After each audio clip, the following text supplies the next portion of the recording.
This is a review of the Otterbox Defender for the Samsung Galaxy Tab.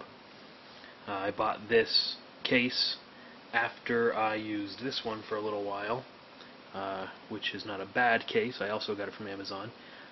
Just wasn't quite right for me. One particular problem I had with it I'll explain in a few seconds here. So back to the Otterbox. Has this hard outer shell that can either go on the back like I have it now, or it can snap on the front, and so you pretty much have protection all around. Has rubber feet on it.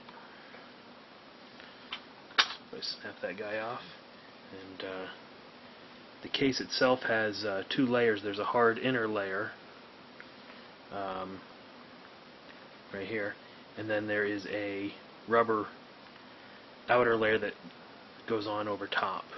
The inner layer is actually in two pieces, a top and bottom.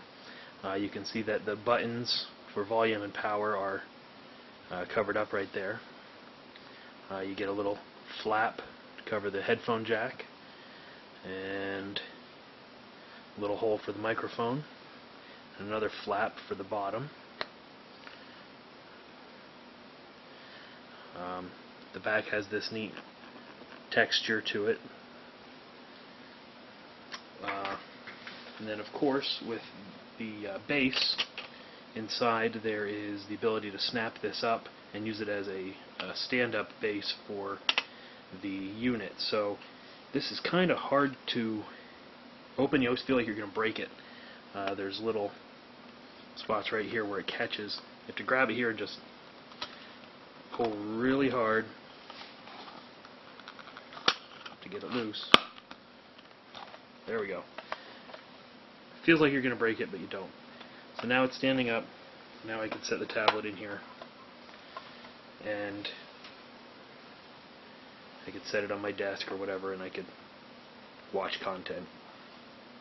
Now, overall, this thing feels pretty rugged, and I really like it.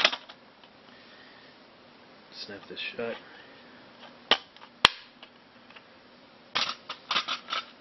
And it comes with a plastic screen protector that's glued into the inside of this hard inner shell, and I ended up actually yanking that out because I had recently put a Zag invisible shield on the surface of the screen to protect it.